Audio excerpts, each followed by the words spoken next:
கிச்சன்ல வேலை பார்க்குற எல்லா லேடீஸ்க்குமே இந்த ஒரு பிரச்சனை கண்டிப்பா வந்து இருக்கும் தாங்க சொல்லுவேன். காலையிலேருந்து கொஞ்சம் தலைவலிக்கிற மாரி இருந்துச்சு அப்படின்னு சொல்லிட்டு பாத்திரத்தெல்லாம் வாஷ் பண்ணாம போட்டு வச்சுட்டு சாயங்காலம் வந்து கழுவிட்டு இருந்தேன். நான் பாட்டுக்கு மேல பாத்திரத்த வாஷ் பண்ணிட்டு இருக்கும்போது கீழ பார்த்தீங்கன்னா, அந்த சிங்க் ரொம்பி தண்ணி ஃபுல்லும் வெளிய வந்துருச்சு.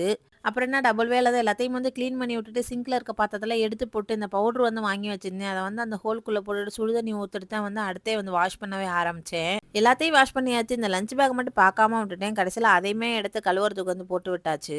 என்னோட பையன் இப்ப சின்ன பையன் அப்படிங்கிறனால ஃபீடிங் பெட் தான் வந்து யூஸ் பண்ணிக்கிட்டு இருக்கேன். ஆனா நெறைய பேர் வந்து யூஸ் பண்ணாதீங்க அப்படின்னு சொல்லிட்டு கமெண்ட்ஸ்லயுமே வந்து சொல்லியிருந்தீங்க. நான் டெய்லி ஒர்க் அந்த சுடு தண்ணியில வந்து இந்த பாட்டில், அந்த நிப்பில் எல்லாத்தையுமே போட்டு ஒரு 5 நிமிஷம் கொதிக்க விட்டோம் அப்படின்னா வந்து அதுல இருக்க கிருமியெல்லாம் வந்து போயிடும். இருந்தாலும் ஃபீடிங் பாட்டில் யூஸ் பண்றது அன்ஹெல்தி. கொஞ்ச நாளைக்கு வந்து யூஸ் பண்ணிட்டு தூக்கி போட்டுறலாம் அப்படின்னு சொல்லிட்டு நான் யூஸ் பண்ணிக்கிட்டு இருக்கேன். எல்லா வேலையும் முடிச்சுட்டா நம்ம மனசு தேடுறது என்ன? டீ தானே. கடைசியில அதையுமே போட்டு குடிச்சிட்டு துணி வந்து வெளிய காய போட்டிருந்தேன். அதையுமே கையோட மடிச்சு வச்சிடலாம் அப்படின்னு சொல்லிட்டு அந்த வேலையுமே ஒரு பக்கம் போயிட்டு இருந்துச்சு. இப்படிதான் அன்னைக்கு ஈவினிங் வந்து எனக்கு போச்சு.